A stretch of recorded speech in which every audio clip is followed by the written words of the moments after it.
Mr. Taibbi. We appreciate both of your opening statements. The chair now recognizes the gentleman from Louisiana, Mr. Johnson, for 5 minutes of question. Gentlemen, thank you both for being here. It is not surprising that the minority is already attacking you in its opening statement. We apologize to both of you. You shouldn't be treated that way. Some of the defenders of big tech and the Biden administration, as we know, have worked very hard to cast doubts on the legitimacy of your reporting, and some have gone so far to state it's irrelevant if Twitter was suppressing speech in coordination with the federal government.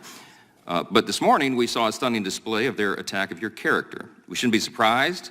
This is what the defenders of big government corruption do. This is the playbook. They destroy the messenger. We just saw it here on live television, and everybody can see it for themselves. And the whistleblowers, of course, as well. Look, this is what we know. What you've documented carefully in the Twitter files are a couple of key facts. People will hear a lot of things today, but this is what they need to know.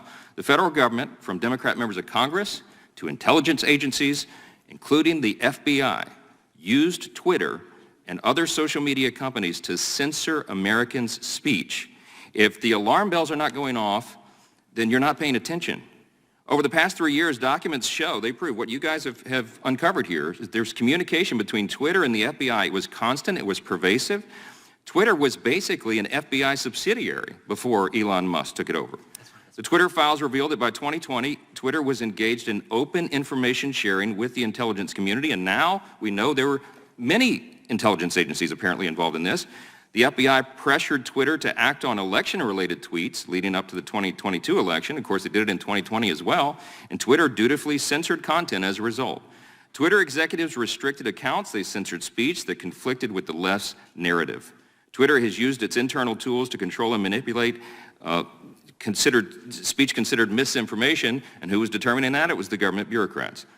Documents show that Twitter used visibility filtering to restrict certain accounts and posts and removed people from the platform altogether. The Twitter files should be a matter of bipartisan concern for every member of Congress and every American citizen, because it is a bedrock principle of our constitutional system that the government does not get to decide what speech is acceptable or true.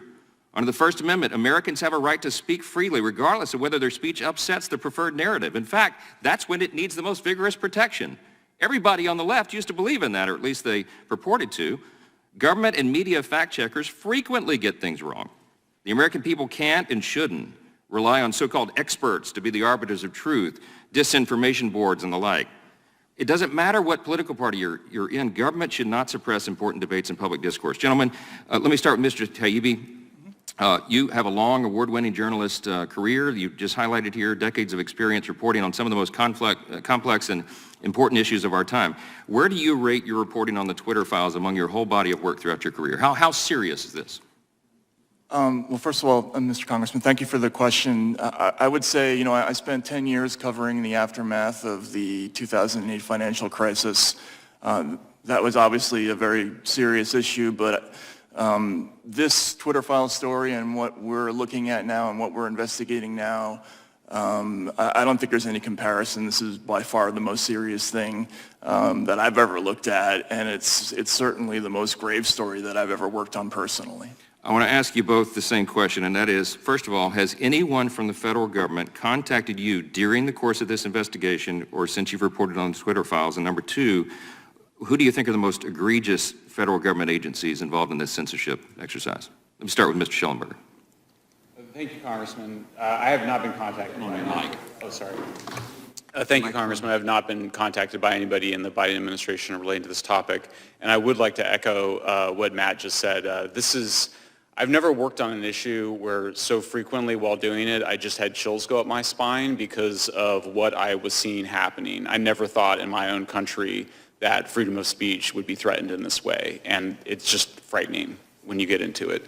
The most recent, our most recent discoveries, I think you understand the process, is that we first raised a bunch of concerns around the way Twitter pre-Elon Musk was censoring people and creating blacklists. Very quickly, we discovered that we had FBI agents basically and other government officials, demanding that Twitter take certain actions.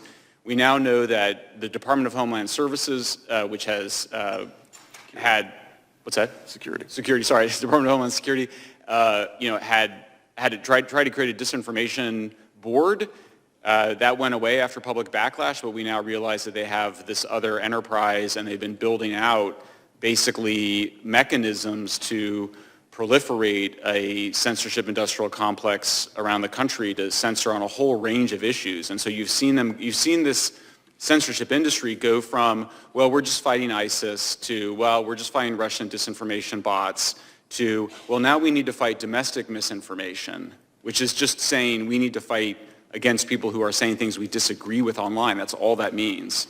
And I mean, it's not a slippery slope. It's an immediate leap into a terrifying mechanism that we only see in totalitarian societies of attempting to gain control over what the social media platforms are allowing. And so, yeah, for me, it starts at DHS, but we basically see almost every government agency involved in this. It's frightening. I'm out of time. I yield back.